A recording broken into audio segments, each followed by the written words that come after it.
right, and we're live. Alright. Alright, this week on the Punks on Pizza podcast, I'm happy to be sitting here with Mr. Mike Mosquitolini. You know him from the Barrelheads, you know him from the Sunset Drip, he's been around Montreal, he's been around everywhere. Mike, let's go with the cheers. Cheers, homie. Thanks for doing this, eh? Pleasure, dude. Absolute pleasure. Alright, so I try to go chronological, so we're going to start from the beginning, and then we're going to get into what's going on now. Sounds great. Tell me about getting into music, when you first started, your first influence that made you think, I want to get up there and do that. So, it happened a decent time ago now. I was 16 years old, I'd say even less, maybe like 14 years old. Lost teenager. I don't know what I want to do. I didn't even know. I never heard Led Zeppelin, nothing. Like, I was just lost doing my thing. And I ended up at a concert, Rancid and Rise Against, here at Parc Jean Drapeau in Montreal. And I was like, whoa, this is like something else, man. This feeling that you get being in an audience that big and being at a festival in the sun, you know? So then time progressed. I went to more festivals, went to like the heavy Montreals, all that stuff that was happening here in like the 2010 to a little before 2008, 2009. And then I realized that it's just like that same feeling of belonging that I got from going to these shows. I wanted to give that to people. So that's when it really dawned on me that it's like, I think I should do this. And then I got into Barrelheads, and then we did that for 8 years, you know, and I met you on probably like year 6 or 7 of that band. Yeah, I think there was only a couple years, maybe 1.5. 2 summers. Yeah. Something along those lines. Now, was that the first band? There was a band before that. See, this is what I love to get into. When somebody skips right over, I'm like, yeah, wait a second. Yeah, there was a band before that. In summer of 2008, there was a band. You know, crap high school band with like whoever played what, you know, so we were called the Method of Deception, and we played a school talent show when I was in like 8th grade, and we played Blitzkrieg Bop by the Ramones and Paranoid by Black Sabbath. Oh yeah. And when we finished Paranoid, all the girls in the audience like ran down off the bleachers and were like screaming, and I was like, yeah, this is for me. Mod is the analogy for that. I like that. I like a good analogy with a band. Yeah, it was a good time. It was a good story. Now, were you playing an instrument in then, or were you just the front man? Yeah, I shouldn't say just the front man, but I was definitely just the front man for that one. Definitely just. You know, learning the bearings. I never went to singing school. I never even took music class, you know, like it just happened that way, where the energy was in the right place. And the way I got, you know, like signed into that band was we were actually in summer school, like for math in July or whatever. And I was like this young punk dude with like mohawk and the spiky jacket and all that stuff. And for whatever reason, I was screaming at a cop car driving by, like screaming at the top of my lungs. And some guy like way down there, like way down the street, comes sprinting over to me and he's like, yo, your voice, dude, it's like huge, let's start a band. And I was like, okay, like, sure, dude. Started in like the school like courtyard, you know, after summer school. So every time we'd finish our fucking punishment school, we'd jam in the courtyard, and then we just went onwards from there, you know, just went onwards from there. How long was there between that and the Barrelheads? 2 years. So that happened for 1 year, and then everyone kind of like fizzled out. It was not like, again, like I said, it wasn't really like a serious band. It was more like he played guitar, he played bass, and we had a guy that played drums, and I wanted to sing. And then that fizzled out, and then I didn't play anything for a year, and then I met the bassist of then Barrelheads, Matt Paré, who was a longtime friend of mine. Like growing up, we went to like summer camp and all that stuff. And yeah, we reconnected over, at the time, being really into punk rock. over the Casualties, because I had the Casualties pin, and we were like, oh yeah, sick band, you know. And long story short, I tried out for the band. They replaced their singer with me. I was the front man, lyricist, manager of that thing for 8 years. And the last show, because we went on for 8 years, but that bassist, Matt Pirate, left, if I remember correctly, after like 3 years. And the last show he played, we opened for Casualties. And it was like this weird, you know, universe thing. Full circle. Yeah, full circle, you know. That's awesome. Yeah. And then we did the Barrelheads went on for 8 years. We did those like first few tours where we met in Peterborough, you know, and it was a wild time, man. It was a wild, abusive time. How far did you get, geographically speaking, with the Barrelheads? Not far. We went, I think as far as we went was Toronto. That was as far as we went. We did Peterborough. Did we do Kingston? No, we did Ottawa, we did Peterborough, and we did Toronto. That was it. And we did that twice. 2 summers, which was year, I would assume, 6 and 7. And then year 8, when we were back in Montreal, it was a winter time. We had just played the 77 festival in Jean Drapeau. So I can't remember how we played that.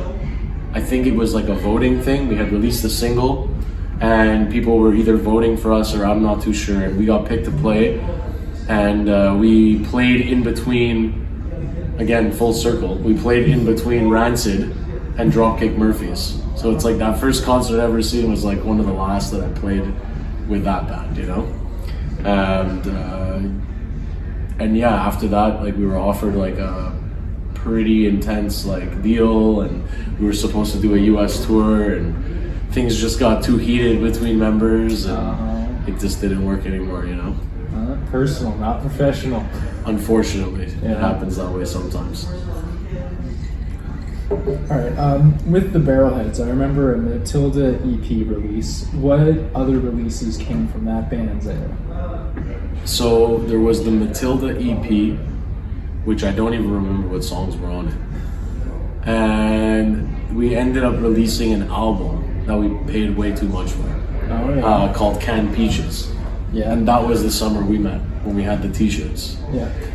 Which was our first, no, we did 1 or 2. I think we did 2 runs of merch.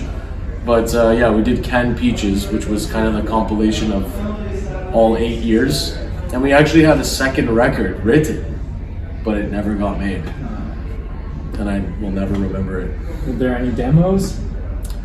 Probably somewhere. Oh man. Probably somewhere lost in time. You're gonna have to shake Paladin for those ones. Yeah, possibly. He might have them. I don't know. It's you know, these days it's like you can't find a demo on a tape anymore or a CD. Yeah, so you gotta go on computer. like your old iPod Touch, your iPhone 3, you know? Yeah. Charge it up and see if it still has anything on it. Yeah. You said you replaced the original lead singer of the Barrelheads. Were there any songs that carried through from the prior period?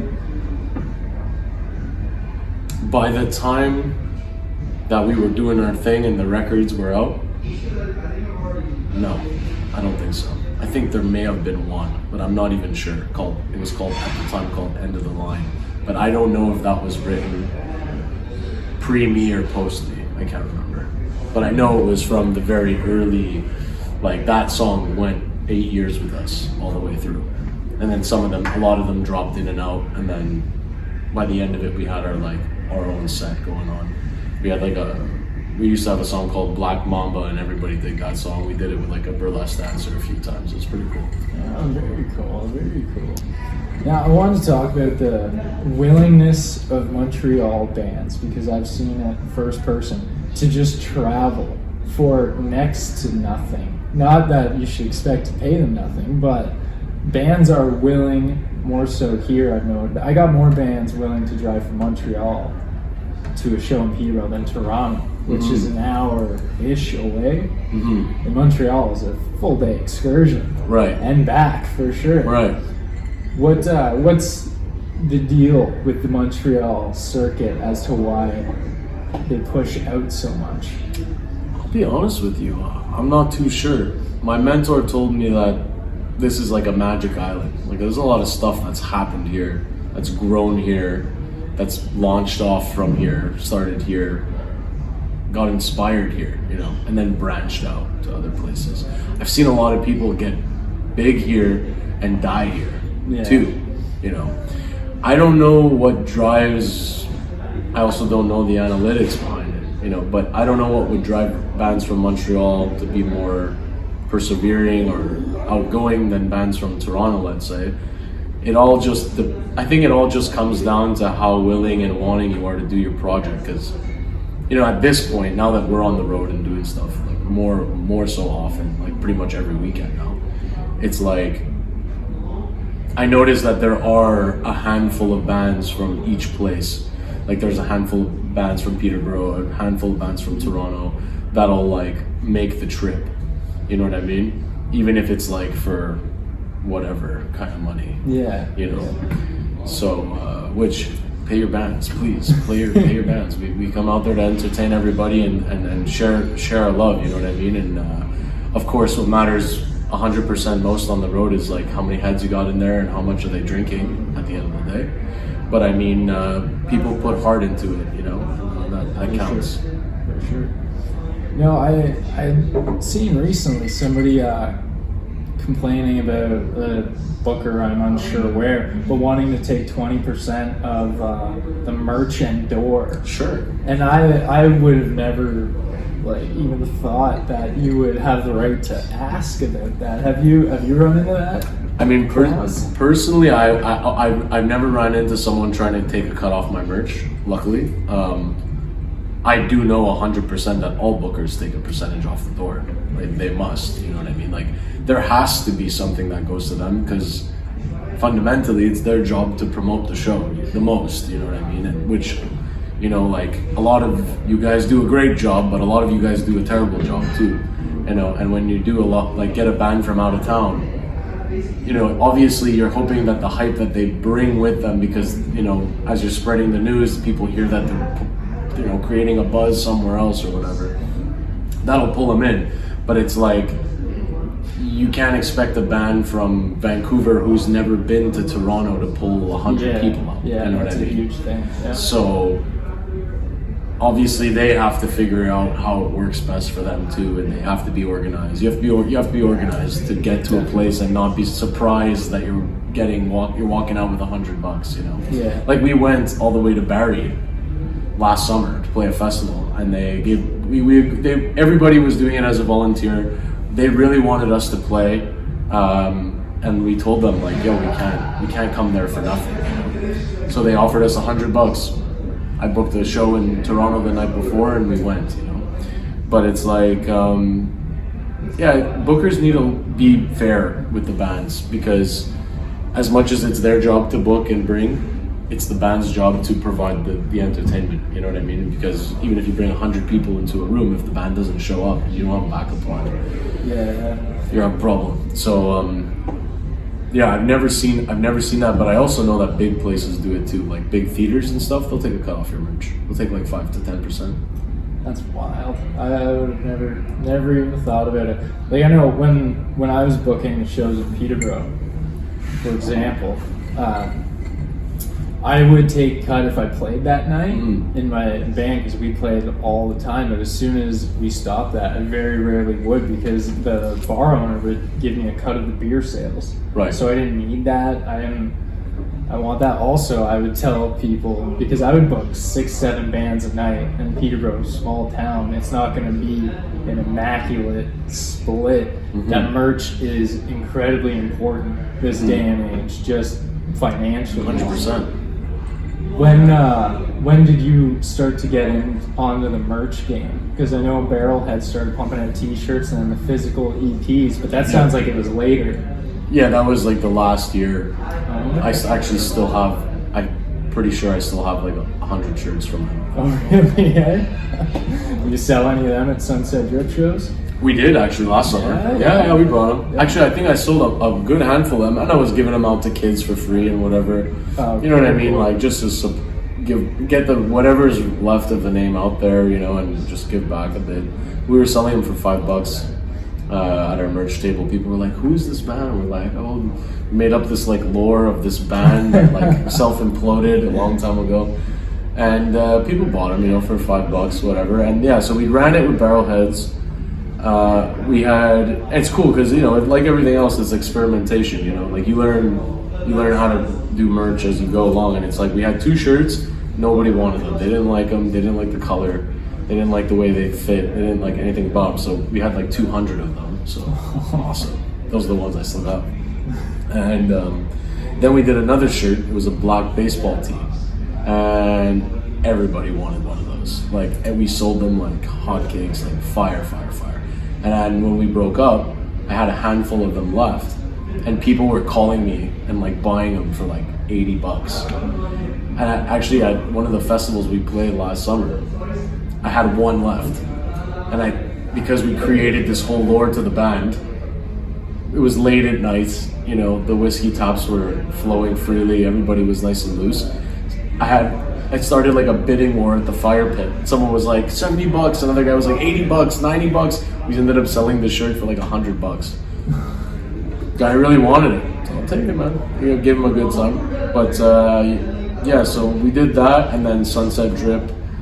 So Barrelheads broke up, and then there was a 6-month grace period where I didn't play music, and it was the longest 6 months of my life.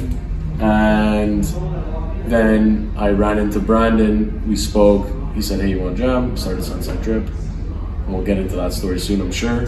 That's but yeah, now we have merch with that, and now it's going well, super well. No, I was headed there next, and the in-between period, which you just answered. It is solemn when you're in like a great band, or even just a band you love. Yeah, love, big time love.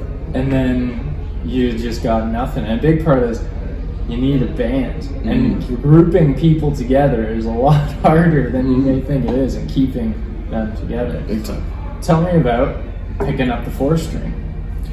The bass. So the abridged story is when I was still in Barrelheads at the time. It was like towards the end of it. It was going bad. We were fighting. It was just bad. Like, substance abuse too. You know, like we were drinking a lot and doing other things. And I had a girlfriend at the time, and we weren't doing so well. And then, you know, I was just impulsive, and I was like, fuck it, like, I need to do something different with my life. So we broke up, and I went to buy this bass, the SG. Okay, yeah. So I was like 18 or 19, and it was like $2,200, so it was like a lot of money. So I was like, all right, boom, bought the SG, sucked at it for like 3 years. And that was, or 2 years, that was the last 2 years of Barrelheads where I would, you know, play on the bass amp that was there, whatever. And then the band broke up, and I didn't, like I said, I didn't really touch anything for 6 months. I actually I just went to work and kind of was really down actually about the band, and like, because it was a project I loved so much. And then when Brandon and I started talking and started jamming and stuff, it was like right away, like I knew I was playing bass. I had the bass, you know, I knew I was gonna sing too, because in Barrelheads I was the front guy as well. Like for all these years I've just been singing. And there's a part of me that like wishes that was still the case a little bit, because it's like I could do so much more with my voice if I was just focused on it. Yeah. But it's so much harder and much more of a challenge to like play bass and sing at like a high level and high capacity, and like especially towards the beginning. Now it's getting better, I'm riffing a lot more and like feeling much more loose, but it's only been 4 years that I've been playing like all the time.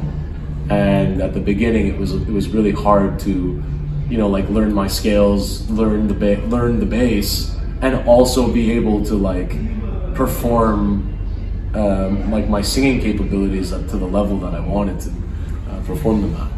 And over time it just synced together.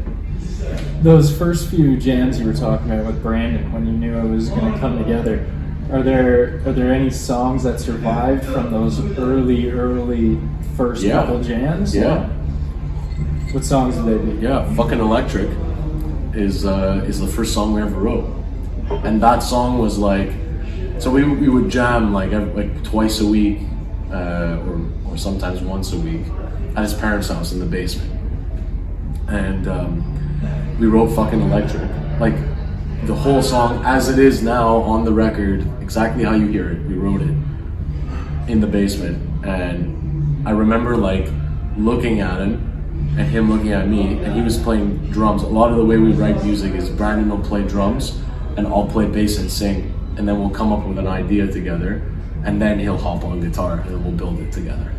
Starting from the rhythm section. Yeah. The root of it all. Yeah. And him and I have a very good like dynamic with that. Like that's how we wrote a lot of the songs, and still how we write a lot of the new songs. Apart from sometimes like I'll come up with a riff and like the rest will fall into place, or he'll come up. He has a tendency of like sitting down in the studio all day long and kind of just immersing himself, and he plays drums, bass, guitar, and sings. So sometimes he'll just write a whole song, which is great. And that's why he's like kind of the lead of the music department, because he's so immersed in tones and rhythms and stuff like that, and he's really good at picking that stuff out. But yeah, so Fucking Electric, that made it till today. Heart of a Snake, that made it till today. And I think that's it. From the first era of songs, I think those were the only ones. And then the second era was when we moved into the new studio. We'll get to that there. Wondering, he's a co-writer then in the band. What do you think you can do well writing a song that he can't, and vice versa? It's a great question, actually, because it's a big time how our dynamic works. So like he's really good at coming up with rhythms, and he's really good at coming up with his leads and even melodies too. But like every song ever starts off like by just like mumbling words through a melody, Yeah. And where I get really good is I get really good at taking that and turning it into like something nicely scripted and put together with a story and a backline and metaphors and this and that. And I really like that. I have a big poetic side to myself. I've always written, been a writer all my life. Like, whoa, spooky. But yeah, so I'm really good at the writing side. He's really, really good at the tone stuff. Like, I can come up with I'm really good at coming up with like a catchy rhythm or a catchy hook too. But I'm still not, he's been playing guitar since he's like 6, right? Technical enough. Yeah, I'm still not there yet where it's like to really like get that detailing in. And that's where he kind of saves me on that end, Because then it's like, we'll write something and it's good and it stands up, and if it doesn't have lyrics, I'll put the lyrics, and he'll even help me sometimes with words too, obviously. And vice versa, if he'll come up with a riff, I'll be like, yo, at this part. So we have this new song that we haven't even played it live yet, but it's gonna be on our second record called Galaxy Wasted. And like, he wrote a big portion of that song with my lyrics and all that. We worked together. And then as we were playing it, I started playing this other riff that ended up being this other part in that song, which I'm really fucking stoked to show everybody because it's so good. It's so good. So right from the beginning, it's concrete that you two were going to be into it. How did you go about looking for guitarists? For a drummer, you mean? Because Brandon is the guitarist. Oh, okay. No, sorry, but so you two jam on drum and bass, right? And then, okay. So sorry. Yeah. How do you find a full-time drummer? Where do you look? So our first drummer was Johnny B, the guy who played bass with Barrelheads. Okay. The last bassist in Barrelheads, and that kind of just fell together, because he would also been out of a band, and we hooked it up, and then we jammed, and it was good. And then in October 2018, I think, there's like this app. It's like Tinder, but for musicians. Okay. Yeah, straight up. You like swipe left on the same deal. And we wrote on it like looking for a drummer. And Anthony Valmora replied to the ad, and he had me on Facebook already, and he came to try out, and like that, boom, he was in. And ever since then he was in. He joined the band. We recorded our first single with him, like I think it was like 3 weeks later. Sexy Lexi, that came out in that same month, and it's been here ever since. You know what I mean? Now, as far as releases go, I think we're kind of going back in time with the trend of releasing singles. Right. Like singles were the 7 inches. That was the big deal way back when. What pushed you to go that direction as opposed to like the EP, like Matilda, for example, as opposed to getting the singles out? Well, a wise man told me, and if he sees this, he'll laugh. I won't mention the name, but a wise man told me, if you can sell pizzas, you can sell a whole pizza. You can make money selling a whole pizza. But if you can take a whole pizza and sell it by the slice, you can probably make more selling it by the slice than selling it by whole pizza. And that kind of made me think, with the way society is working today, we're like angering the spirits in this place. It's very possible. You see? So, it's also a play with like how society is too, and how the music world is now. People like singles, you know what I mean? People have a short attention span. You know, like I love listening to a 12-song LP, like front to back, but someone might not, you know. And as much as it's about what I want, it's not all about what I want. You know, it's about what's good for everybody. And so we decided to go down that route, but we also, with our first LP, was Bad Driver, and I'm guaranteed there's a ghost in me right now. I thought all that acid was kicking back up. Imagine, like, just get like teleported to like another world, get teleported back to Banishak. Now, on that topic, you were talking about how the end of the Barrelheads became a bit of a substance-heavy period. I remember the first time seeing you at the Spill, everybody was like, man, they're on mushrooms, and just sweat flying everywhere, and you thought nobody knew you were on mushrooms. Is psychedelics still a thing in your life at all? Yeah, but different, you know. And actually that night we were on acid. That was actually the first night we ever dropped acid. Oh no, second time for me. But first time at a show, and like at that place, the Spill, there was a picture of Lemmy that was like that on the fridge, and I was like feeling so fucking pressured by it. And we broke a bench, and then it was all chaos. But as of lately, I slowed down my substance abuse, just a regular old substance consumption, and I'll do it every now and then. I'll take a decent dose of shrooms every now and then, or I'll drop acid, but like 90% of the time I'll do it by myself. Yeah, I'm a solo trip kind of guy. I like to just immerse myself in my energy, and like I'm big on meditation, so like it just kind of gives me the space to kind of be within and like create something, create ideas, or create anything, kind of get inspired by looking introspectively, you know. I really think that.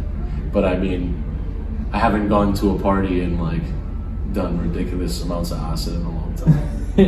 Yeah, no, I hear you. Those days have been long behind. Once you have a kid, you need a whole free day for that shit. It's not a 2-hour thing at night, you know? Yeah, absolutely. So, the relationship, how's that been? You've calmed down a lot. You were saying you were impulsive in your younger years, and that had put a strain on that relationship during the Barrelheads days. How are things going in that spectrum of life for you? With Sunset Drip? With the girlfriend now, yeah. Oh, with the girlfriend. I mean, everything's good. Everything's great, you know what I mean? Like, it's been much...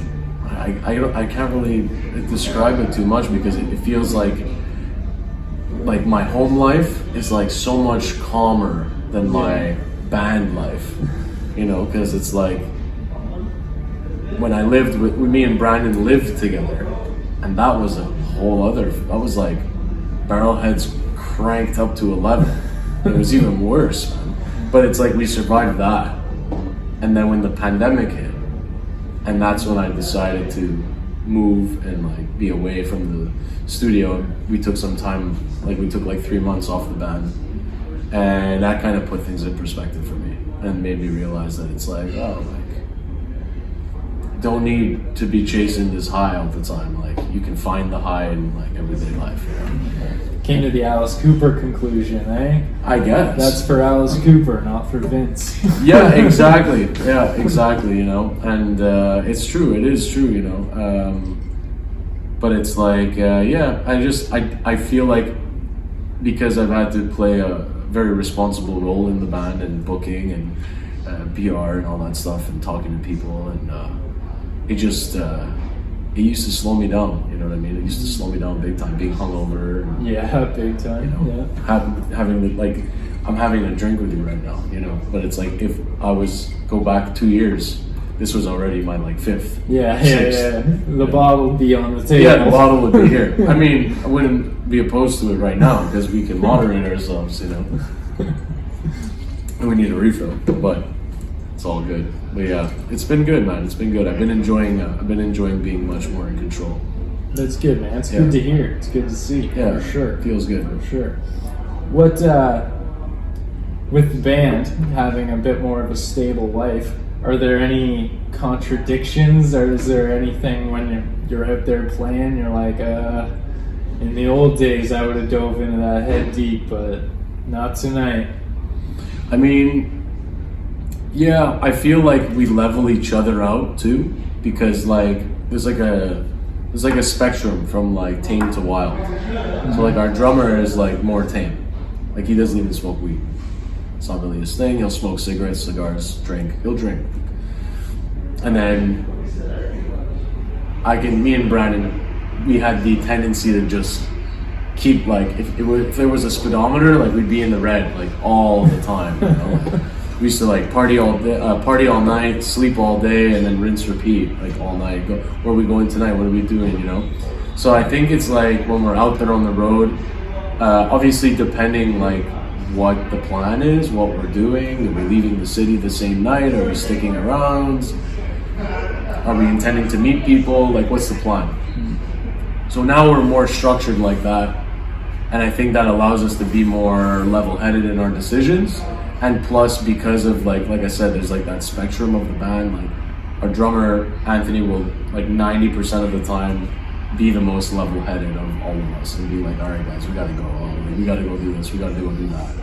Whereas I'm more of the outgoing one in the sense where it's like if I find an after party, even though I don't really necessarily feel like getting blacked out or anything, I do want to go to that after party just because I love meeting new people and I love, you know, spreading our word and just hanging out, you know what I mean, and creating these new stories and all this stuff. Well, it's a business. It definitely takes networking, and to network, there need to be people. Yeah. So, I don't see that part though as the business, because like there's a lot of business things to it, like the emailing and all that stuff, and like the admin stuff, calling venues and calling bookers and all that. But when it comes to like being at the party and like just like that networking with the audience and meeting people of the audience, for me that's just like where I can because I am an introvert, but I do have an extroverted side to me, and that's just where I can kind of let loose, and it feels like I'm finally like not working anymore. And now I'm like, because the band does take a lot of time from my life, and I work a lot of like other jobs to kind of fund the whole thing. Right? Thank you. Where's this light switch? Where was it? Anyway, but it's the spirits. It's not my studio. So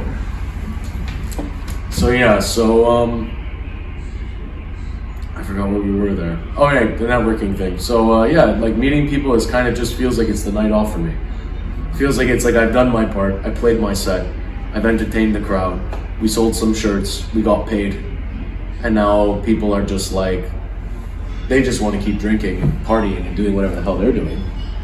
And I'm just down to hang out. I'm just down to meet them. I'm down to meet their friends.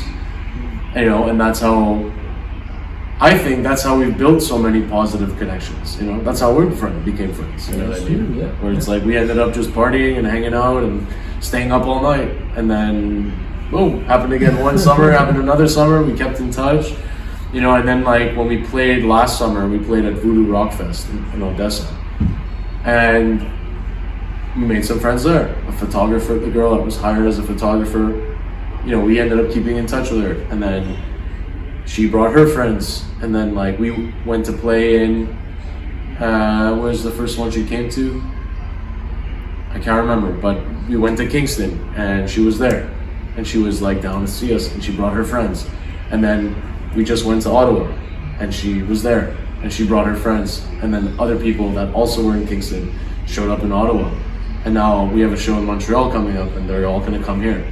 So it's like, to bring that to people, to bring that positive energy to people, and that community, that sense of like belonging, that's like the whole thing for me.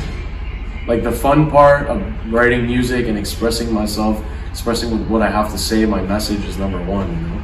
But like, for me, the top thing is being able to give people who I don't know, who I've met briefly. You know, we didn't go out to dinner or anything like that. We didn't meet at work. It's like we met for less than 6 hours, but I was able to bring something to them that gave them a sense of belonging to our entourage, and they're more than welcome. You know what I mean? Like, it's like we're like the club, we're the Misfits Club. You know, like every great band is a Misfits Club. You know, so it's like we're very inclusive on who joins us. Obviously, there's some moral standards to, you know, as there should be. But like, if you're a good person that loves everybody and is not looking for a bad time and is just looking for a good time, and even if you're, you know, antisocial or introverted, you don't get along with people, or you feel at home at our show and you even just feel welcome being there with your one friend or your dad or whatever it is, and you come and meet the band and we're super cool with you, and you just like hanging out with us at the show, that's cool too. You know what I mean? I'm glad to give people a sense of belonging. Bringing up, you were talking about kind of 2018, right before that horrible year hit. Yeah. I wanted to talk about that. How were things? You said things were kind of picking up, getting a little crazy right before that hit, and it kind of knocked you back to put things into perspective. Yeah. What was taken off that got cut off by the dreaded pandemic? I'm just gonna cut right here. I want to fix this light. All right. This is bothering the shit out of me. Where the hell did you see this light? All right, so the end of 2018, you were talking about how things started to really take off just before everything got shut down. What was that time period looking like? What got kiboshed by the dreaded vid? Right. So at the time, we were living at the studio. We just released our single in the fall, so now it's going into winter time, so it happened in March, right? 2019, right? Or 2020? 2020. Yeah. Right? 2019? I don't remember. Anyway, whatever. We just released our single. We started recording the record, and the record was supposed to come out that summer. And everything got, taken over. Everything got shut down. So we decided to hold the record, and so here in Quebec, it was different from like other provinces. It was I don't know if they had like big time fines and like curfews and stuff in any other place. I know they're sure they must. But here at it was some points where if you were seen going into someone's house and you didn't live there, you can get fined like $6,000. If you were out after 8 p.m., you can get fined $6,000. They went from 8 to 10, and they bounced it back and forth a few times. But for us, we decided we have to rehearse and we have to write finish this record and the shit that we need to do, So we stayed home let's just say it happened in March. So March, April, May, we kind of just kept in contact on the phone and kind of played it by ear. And then actually it was May when we went back, and then May it's we went back in and we drive into the city or whatever it was, because we all went to the different places because there was this whole other thing going on. It's one of my roommates there was going COVID crazy, you know. It was this whole fucking dramatic thing. So anyway, so we ended up going and breaking rules to go and finish that record. And then when the curfews started happening, it was right around the time when we recorded our music video for Heavy Sex. And I remember that night because we were supposed to, we had rented out the studio from 6 a.m. to 6 p.m. So like the following day. So the night before we were like, yo, like, we're gonna load up the van so we don't have to do it at 6 a.m., right? But the thing is, we couldn't be, had to be loaded before 8 p.m. But there was so much stuff to bring, and I don't know what happened, but it's just, time got sidetracked. I guess there was some weed involved, probably some weed involved. And we were loading the van, and it was like going past 8 o'clock now. It was like 9:30, 10 o'clock. And these two cops rolled up on us, and they were like, what are you guys doing? And I'm like, oh, like, I'm just loading the van, like, we live right here, we're just getting stuff ready because tomorrow we have a shoot at, early in the morning, so we just want to be ready. Oh, well, you know, if you step off that little, because we had like, it wasn't like a front lawn or anything, it was like, you know, when you open your door and there's just like a little step, and the sidewalk is there. So he's like, if you leave that step, I can give you a $6,000 fine. He said, I don't want to, but I could. And I said, like, yo, like, you know, look, I get it. It's what it is right now. But I said, like, I got stuff to do. And I showed him a paper. And I said, look, this paper, it's a contract with the studio. And I pulled a little lie on him. You know, I had to get out of it a little slickly, you know. So I basically told him that we were shooting a sunrise. So I had to be there at like 4 a.m. But I only had to be there at 6. But I told him I had to be there at 4, and I told him that because I wanted to bring the van. At this point, I wasn't living at the studio. I had my own place. So I had to bring the van back to my place. I told him that we wanted to, like, you know, get it all going for that night. So it's ready for tomorrow.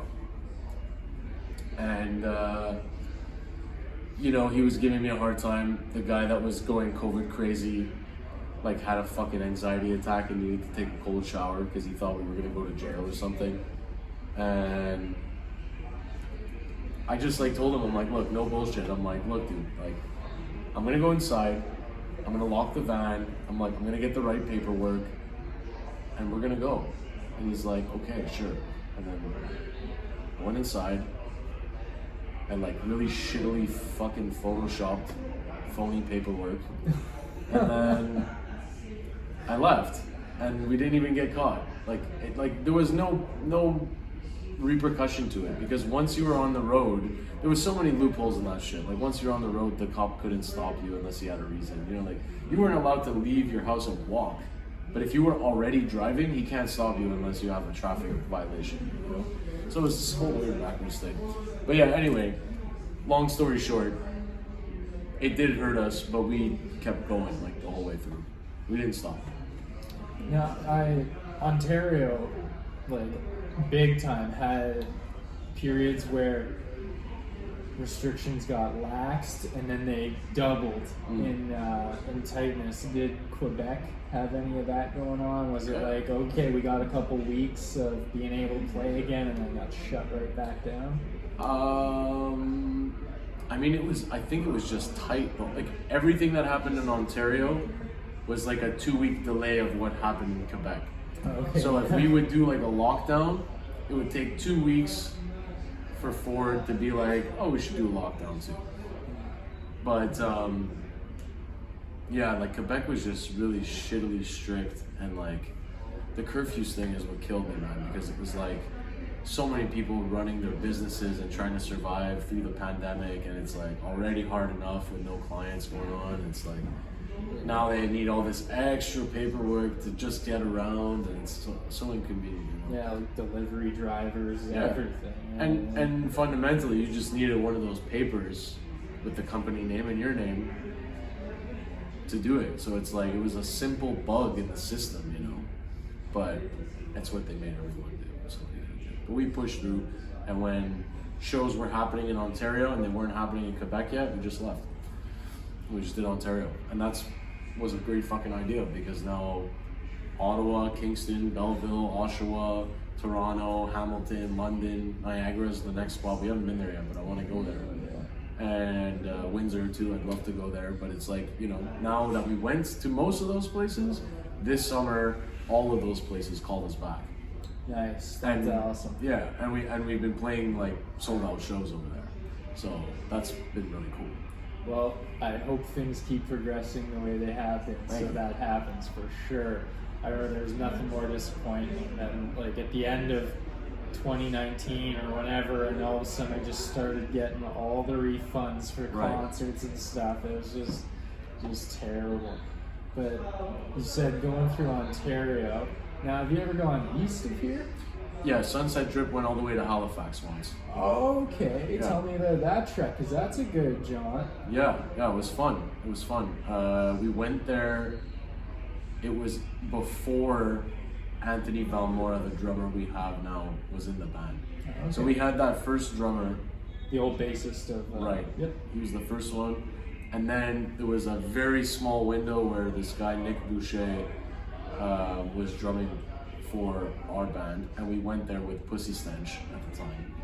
And we did like a double tour kind of thing. So we did Quebec City, Sherbrooke, I don't remember the order, and I don't mind my geography here, but we did like St. John, Moncton, and Halifax, and another city in there too. And then it was a lot of fun. It was a lot of driving. It was cool though. Out east is cool. I like it. I like the people out there. It's different than Ontario, like completely different. Yeah. I haven't been out east, but on a lot of accounts I've heard it's very similar to the West Coast, just colder. I have not been out west, so I don't know yet. I think something about just postal living. You know? When you're not far from the ocean crashing, it's hard to get caught up in bullshit. Right. Yeah, I agree. But yeah, Halifax is freezing cold. We were there in the summertime and it was freezing cold. Any plans to go back that way? Sure, why not? If they'll take us, we'll go, honestly. And well, the only thing is like, so we have this motto that it's like if you're within 8 hours away, like Toronto, and the show is like worth it, we're like like that red phone that the mayor has in Gotham and it just calls Batman. Yeah. So like every booker should have that. If you're 8 hours away from Montreal, every booker should have that phone to the Sunset Drip because we will come. But right down the bat poles and straight there. Yeah, 100%. But anything above 8 hours away, so like anything like 10 hours and plus, it just has to be worth it. Because like even that trip to Halifax, like it was fun, it was great, but I don't think we made that much money on it. So it was like, you gotta it has to equate, you know what I mean? Because like the hard part about, going back to like the expensive part and the business part about being in a band is that it's like, after so many years of doing it, you realize how much money you're like pouring into it. Oh yeah. And at some point in time, you're like, there needs to be some kind of give and take, or else it just hurts. Buying instruments alone, just at the base of it, you're already in the hole. Yeah. You're already in the hole. There's instruments, there's rent, studio rent, etc. Something breaks, Yeah, travel. How did you go about booking shows out that far? Cold calling, man. Yeah? That's the only way to do it.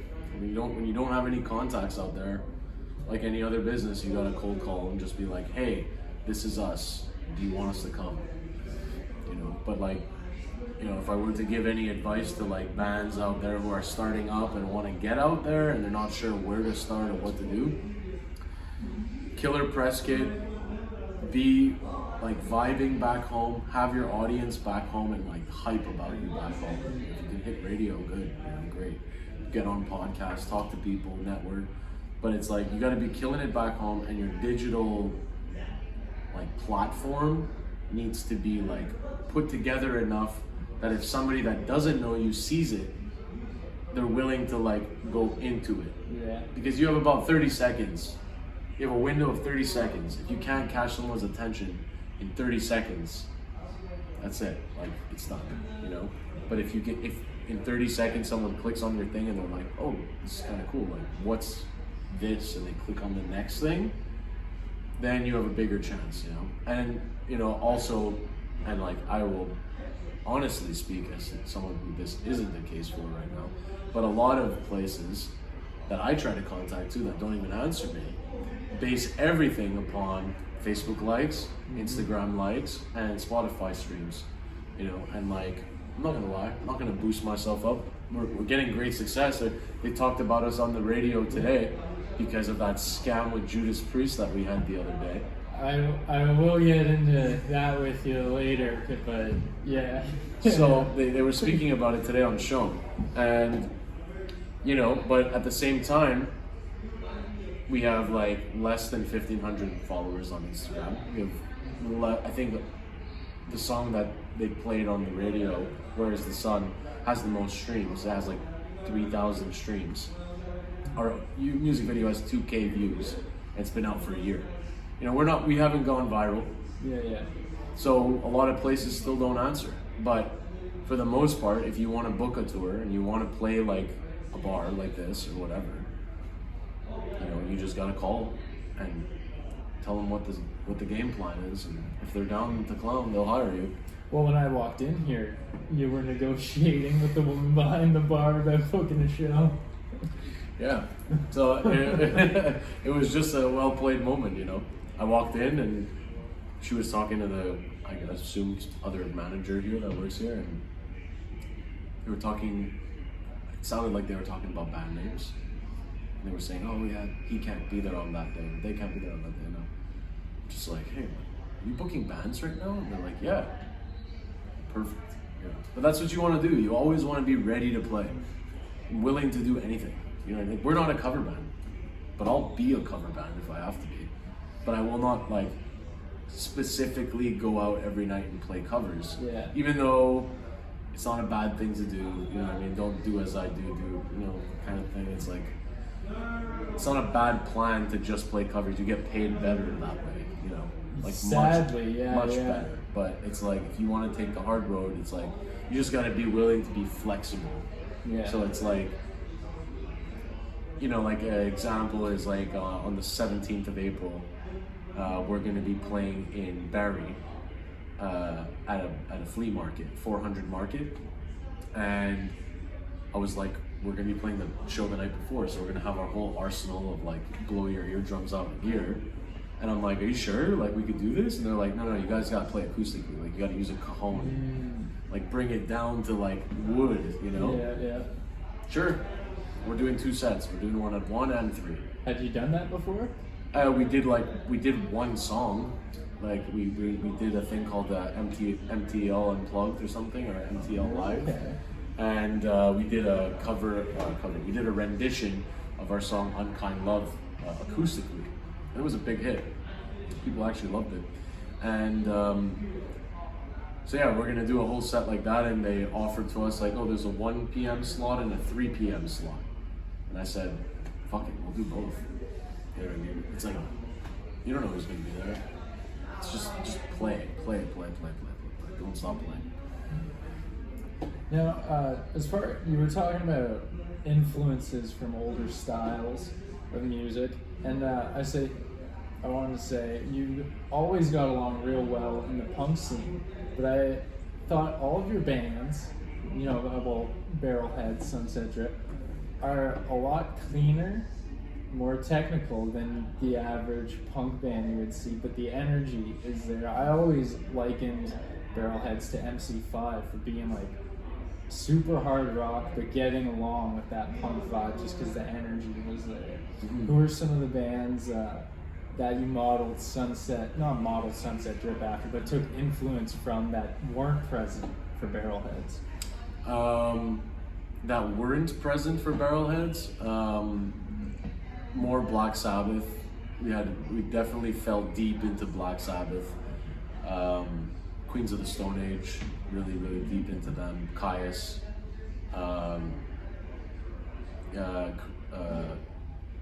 Corrosion of Conformity. You know, it's more. We took more of like this like psychedelic desert doom approach mixed with like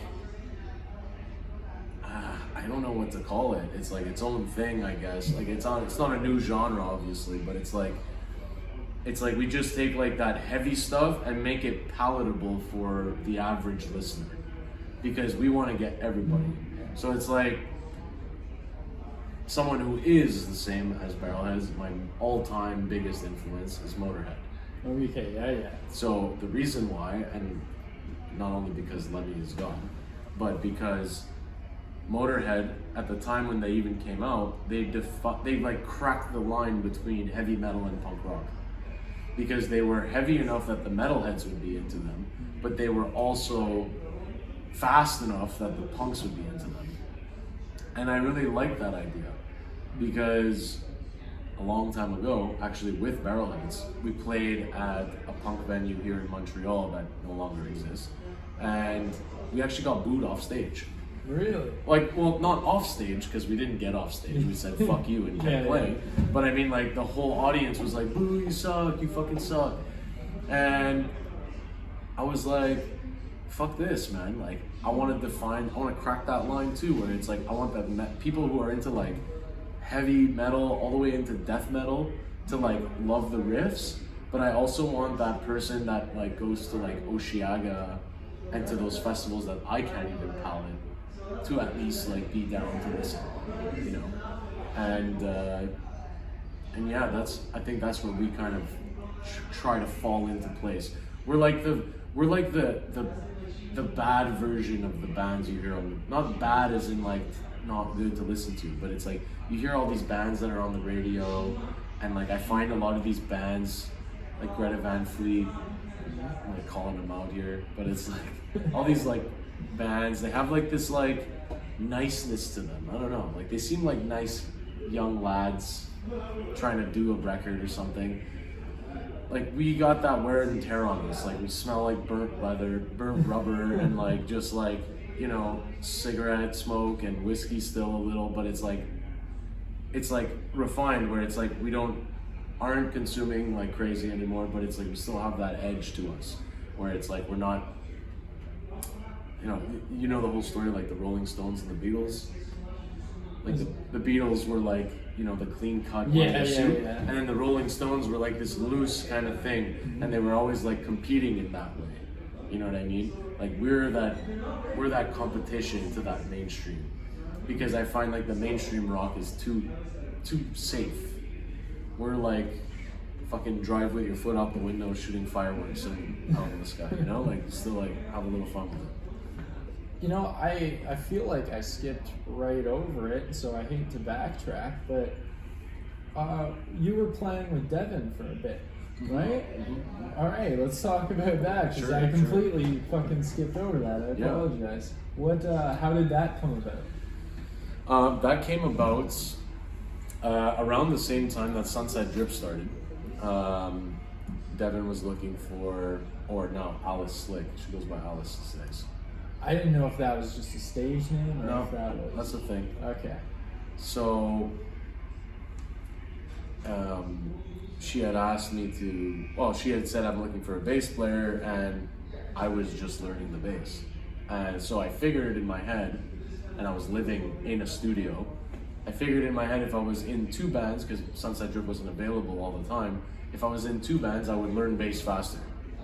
Okay. And it worked, you know what I mean? Like it definitely worked, and we did a few singles together.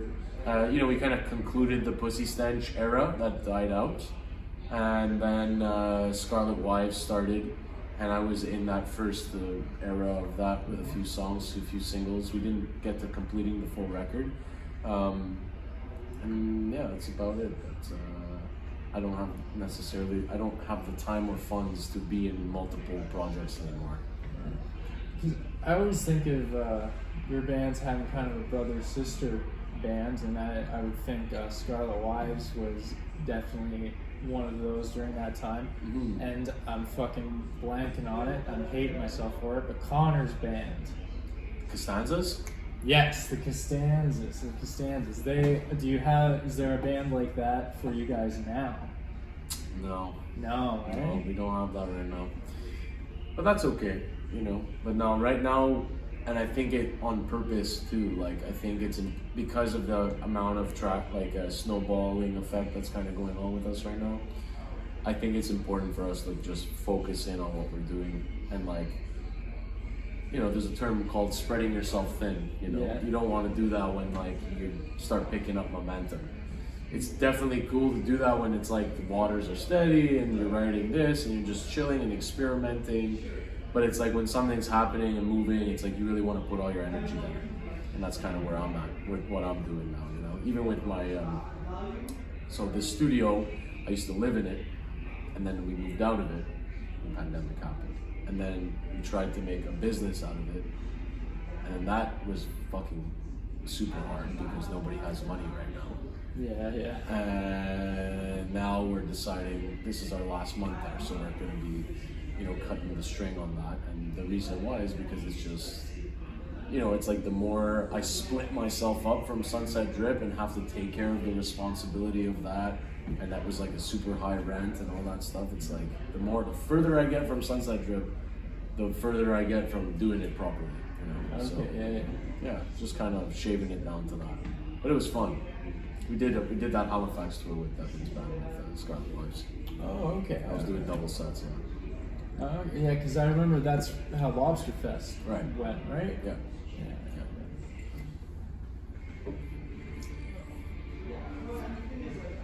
All right, so as the pandemic wrapped up and you finally started to get back out there again, where have been some of the venues that you would have frequented before the pandemic, but didn't survive,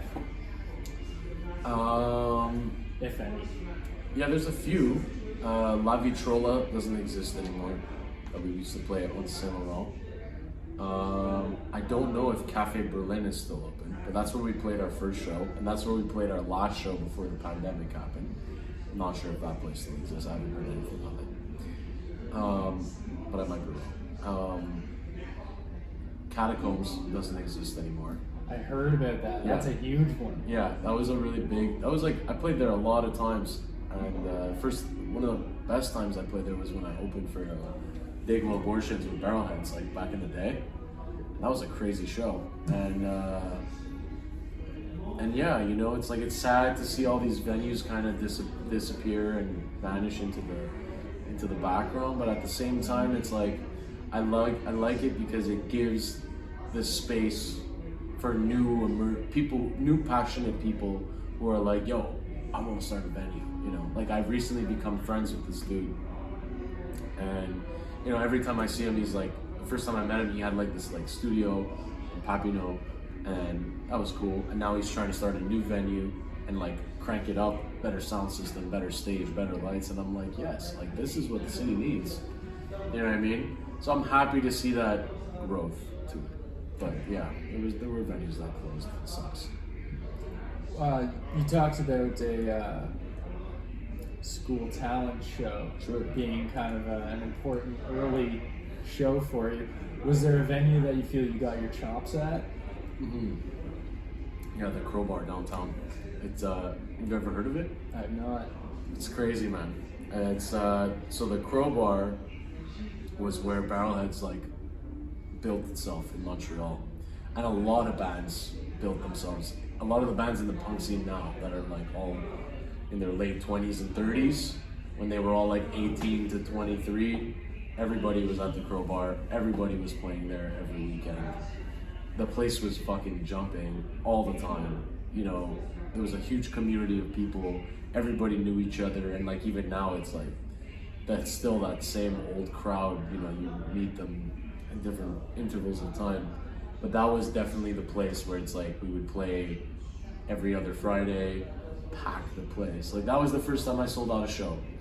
2 floors, you know what I mean? Nice. That was the first time where I made like more than $1,000 in a night. And I was like, what the fuck? I'm like 23 years old, like we did that, you know? That was the first time where, you know, you like hook up with a chick in the bathroom or something. You know, and that's where we really like grinded and became a band, not just musically, but also like as people. We became band people. We became like full-on musicians, and like that's the place where, you know, we saw so many people fall into addiction. That was the place where we saw so many people fall into like shitty relationships and ego-based shit and narcissistic tendencies because someone thinks they're hot shit or whatever. So that was a place where a lot of Montreal, or at least for me, like where I think I've seen a lot of the group, grow and thrive, and that's for me. That's definitely like a big thing. And the owner died. That's how it kind of like fizzled out.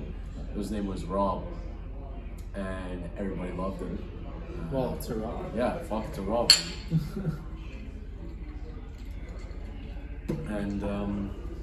And yeah, he was always there for the band. He always wanted to make that place like the CBGBs of Montreal.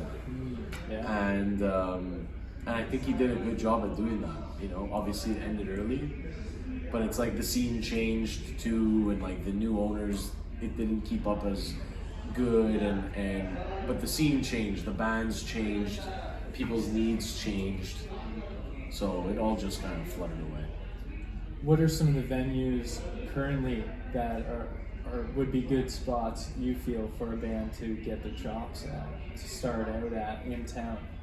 To get their chops at, to really like refine themselves and build themselves up, I still vouch by the Piranha Bar. That was another one of the spots where a lot of bands built themselves. I do know that bar. Yeah, that bar that we're playing there on the 23rd, that bar is a definite place where you can start.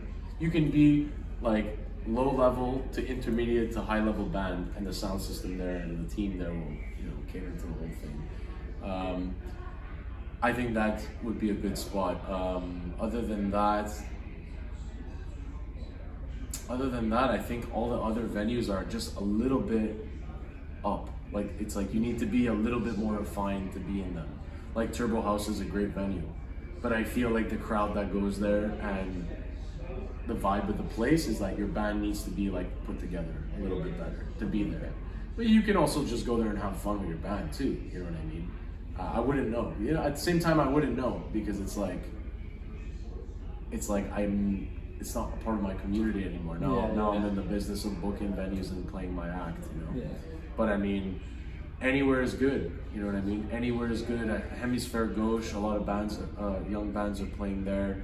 I've seen young bands play at the Ritz on the Jean Talon. So yeah, it's honestly all about how far you're willing to go, how much sweat, blood, and tears you're willing to put in, and how many people you can drag out. If you can do all three of that amazingly, any place is a good place to get your chops together. Was there ever a time you hit up like the open mic circuit at all? Sure, sure. We did that a few times. I still would say we there's an open mic at Corrosion Bar on I don't remember the street. I'm sorry, but it's on Notre Dame and something.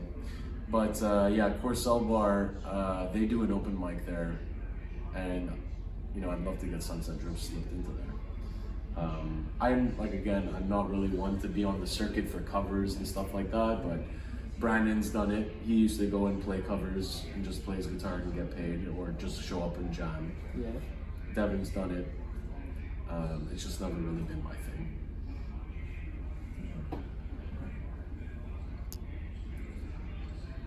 Okay, so as far as what's going on now with the band, I'm gonna approach a controversial moment here in a sec, but you just ran through like a few shows, right? There was a show in Toronto recently, and did you say Ottawa?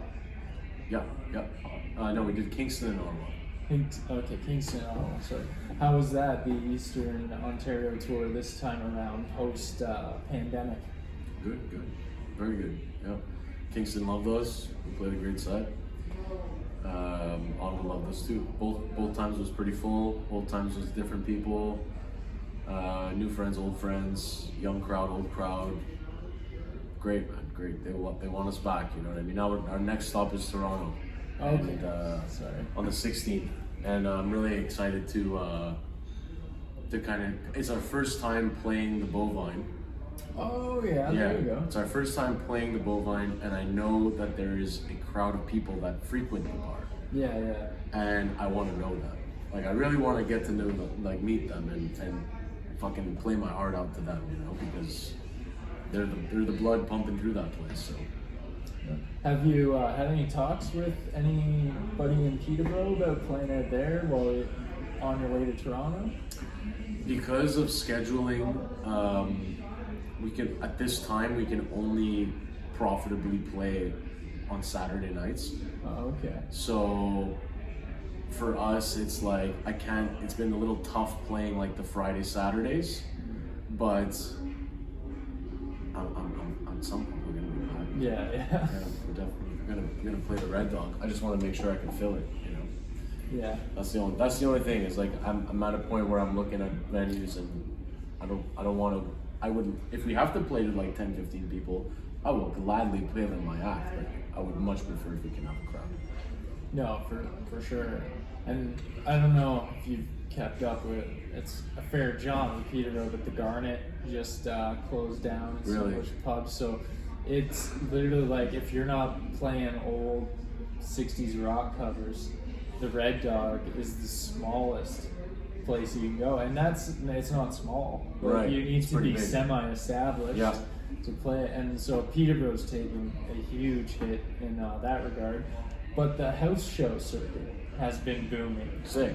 Have you, the guys Sunset Drip, played any house shows at all? Not one. No. No, but we're down. If you got a house show and you want Sunset Drip to come tear the paint off the walls, with pleasure. All right, let's get into it now. Now, you were talking about shitty bookers earlier. Sure. We're going to talk about that. A real cruel fucking offer. You got a message. I'll just let you take it from there. Why don't you tell us about that? You know what? I want to know what you heard. Because you were far away. We didn't hear this in the same place. What did you hear? I saw a post that you were offered an opening spot for Judas Priest because they were upset with their opening gig. It seemed like a pretty full, legit story. And then, but it was April 1st. Bear that in mind. And then it seemed like the next day there was quite an explosion in response to a real cunty way of handling that from the booker's end. Well, If I'm correct. If not, please correct me. well, look, you got the gist of it. The one thing is that it wasn't the booker. It was a friend of ours who has been trying to get us on that gig. He has been trying to get us on that gig specifically and other gigs of that stature alike. Yeah. He has a few friends, etc., etc. And 7 a.m., April 1st, I get up early every day to go to work. So I was on my way to work and I get a message from him, the one of which I posted,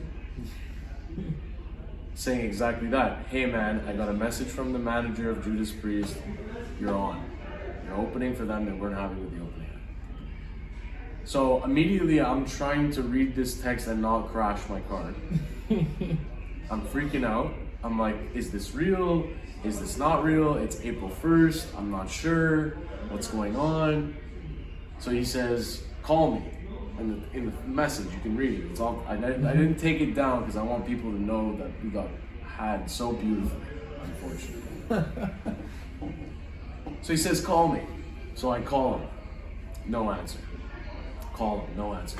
Text him. No answer. I'm like, what the fuck is going on now? So I'm trying to get confirmation, but I'm also excited. And I make this post going like, holy shit, it's happening. Like, and everybody starts going crazy. And I was on the hook for 6 hours. And the minute it struck, I think it was like 3:30 or 4 p.m. So he told me at 7 a.m. So like, I was on the hook all day, more than 6 hours. I get another message saying, you guys are the biggest fools ever. Why would you, like I made a post and they were just like, that sucks. And yeah, it was a rug pull. It was an April Fool's joke on us that as a byproduct got all of our close friends involved. So it was like a nuclear bomb of April Fool's pranks stemming from this one sick joker.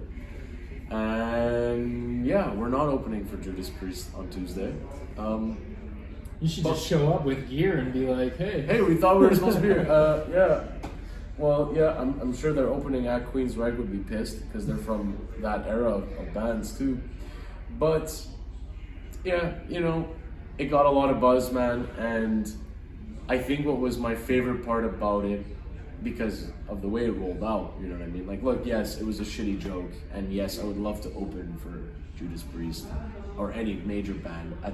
It was supposed to be at Place Belle, which is one of the biggest venues in Montreal. I would love that. I would give anything for that.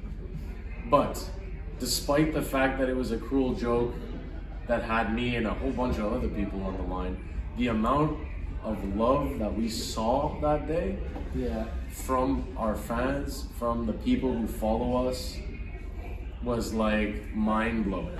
You know what I mean? Mind-blowing. And that meant a lot more to me than the cruel joke, you know. A lot of people message me being like, yo, that's fucked up.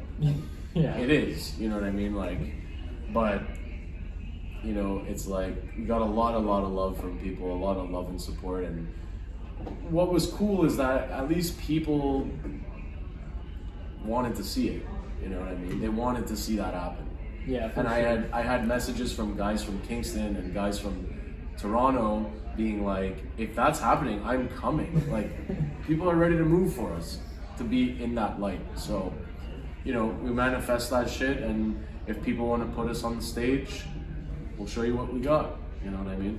It's the best we can do. All right. Yeah. What's on the agenda for Sunset Drip in over the course of the summer, given things remain as they are, mandate-wise, and all that? I'll be square with you. Even when things weren't open, we were pushing our limits and finding the places where we could play. Yeah, yeah. That's how we got through last summer, without regret. I'm double vaxxed, without regret. But 110%, we're going full force, man. We're playing, just this month alone, we're playing pretty much every weekend in a different city. We did Ottawa, we're doing Toronto, we're doing Barrie, we're doing Montreal, and we're doing Kingston. Next month in May, we're doing Toronto and Oshawa, and we're also going to be recording our new record first week of May. And so like from the 30th of April to the 8th of May, we're going to be going up to a cabin in the woods, and we're bringing all our stuff, and we're going to write a record. Nice. What are the plans as far as physical release for that? There will be a CD for that. Yeah, because we've been getting a lot of demand for CD, even for Bad Driver.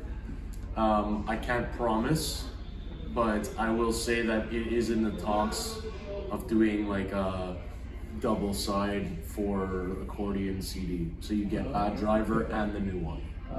You know, so you don't have to buy two CDs. And Get caught up. But the big thing for me is like I didn't want to do CDs because I don't like. I'm really big against like fuck plastic and all that stuff as much as you can, obviously. But it's like I didn't want to have to, you know, add to that by buying CDs. And you know, a lot of people will buy your CD and listen to it once and then it's on the shelf, or it lives in their car till it gets so scratched up that they can't be heard anymore, which is great, and I'm honored if that is the CD that you choose to destroy in your car. But yeah, that was the reason why we didn't do CDs. But as we've been out on the road, a lot of people have been down for a CD. And so this next album we're doing is another short album. So it's going to be 5 songs. It could be an EP, I don't know what to name it. But it's going to be a collection of songs. And we're recording that and getting it out there with some new merch. And that's where I prefer the merch side of things. I like merch. Yeah. Merch is cool, yeah. What's the t-shirt count for Sunset Drip so far? Right now it's just one. Just the one? Right now we just have one, but I'm aiming at having, by this summer, I'm aiming at having snapbacks, long sleeves, and a new short sleeve. And then by the fall we're gonna have beanies and something else. Is there a local t-shirt pressing company that you would go to for that, or where'd you get your shirts? I don't remember the name of the place that I got them, but I'll shout out Imprint because they've always helped us out. Okay. So I'll shout them out. Thanks, Imprint. Best. Alex, you're the best. Yeah. So yeah, that's the plan. That's the plan for Sunset Drip. Is just keep going, hit harder, hit faster. You know, talk to people and get them involved and interested, and show them that we're serious. You know, we're very, at this point in time, it's like I've been doing this since I was 14. It's more than 10 years ago. It's like 14 years ago, and I'm not even 30 yet. So it's time to take it seriously. You know, I don't want to be pussyfooting around in side bands and this band and that band and not sure and playing bass here and there. It's like, no, Sunset Drip is here and we're coming in like an asteroid, and we're either gonna fly too close to the sun and burn out like a match, or we're gonna go down in history, one of the two. Could you see yourself like continuing to write bass but finding a bassist to go full on into the front man? No, I'm gonna play You're bass. stuck, hey? You're stuck behind the four string. I didn't get my fill of it yet, you know. I bought the Bassman, the Fender Bassman 6x10, my first big cab and big head, and I already want another cab. It's like not enough, you know. So I want another 6x10 to make it a 12 by, I don't know, but yeah, so I want that, and I haven't got my first Rickenbacker yet, so I need that. And I'm really into, and I'll shout these guys out too because they're so dope, I really want a Seeger guitar. They're from the US. He makes like custom guitars. Like Bob? Sorry? Like Bob? Bob Seeger? I don't think so. I don't think it's Bob Seeger. But he makes these like, they're like SG, but not SG looking things, and they're fucking cool. And I'm sure they sound sick. But yeah, I haven't gotten one of those yet, so I definitely need one of those. And yeah. Do you plug straight in, or is there a little gear in between the bass and the amp? So for a long time, I've been plugging straight in, but my most recent purchase and recent challenge is I just bought a pedal board and a bunch of pedals. Oh yeah. So now I'm diving into the tone works of things and really crafting the sound of my Entering the bass. gearhead phase. Yeah. It's a whole new world, and I wasn't ready for it, but I'm definitely down as fuck. All right, a couple questions here, light at the end of the tunnel. Sweet. We'll wrap up. You played with some pretty notable bands during the Barrelheads days. Mhm. I gotta wonder, was there any band that was far nicer than what you ever would have thought they would have been, and vice versa? Was there a band of just dicks that you were really hoping to either get along with or just figured you would? When I played with them and I played at festivals with bands, I've never had a bad moment. Okay. So like I met Rancid, you know, pretty briefly, but like, I mean, we spoke for a good 20-30 minutes, and they were super nice guys. I met some of Dropkick, super nice people. I met CJ Ramone. Oh wow. And was like melted, like completely. I was like, hey, what's up, I'm Mike. He's like, hey, what's up, I'm CJ. And I'm like, CJ what? And then the guy next to him goes, who do you think? And I was just like, oh my God, really? Because I'm a big Ramones fan, and I wish I got a chance to see them. But the only time I was ever faced with a band that I was like, what a jerk. And it was unfortunately a band that I really fucking liked too. It was a band called Graveyard from Europe, and they're awesome.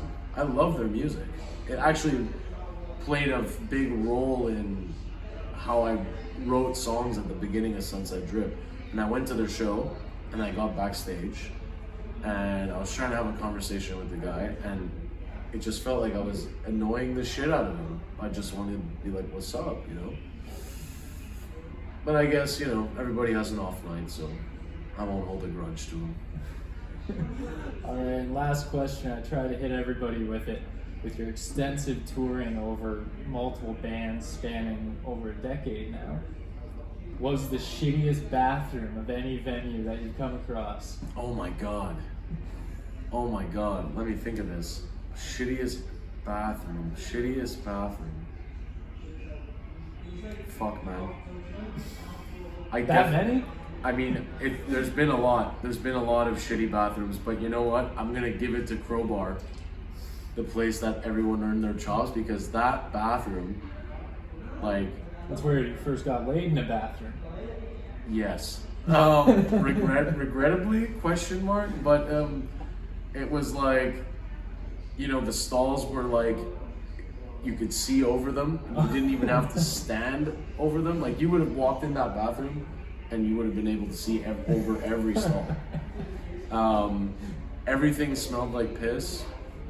It was just gnarly, man. It was like a gnarly bathroom. Like, people were doing drugs and fucking in the stalls. And it was just a shit show. It was a rock and roll shit show. Okay, maybe there was also one at a punk venue in St. Henry here in Montreal too that was pretty gnarly for a period of time. Probably cleaned up now, but it was fucking gnarly. I can't remember any other ones. But yeah. All right, and you did a few shout outs and thanks, so I want to end with thanking Bad Feelings Magazine for hooking me up with the 2 free McCabe tickets that I passed on to you and the missus. Hey, thank you so much. Of course. Appreciate it, man. Appreciate you having me on the show and, you know, giving me the opportunity to spread my word a bit. Thanks, man. I appreciate having you. Hell yeah.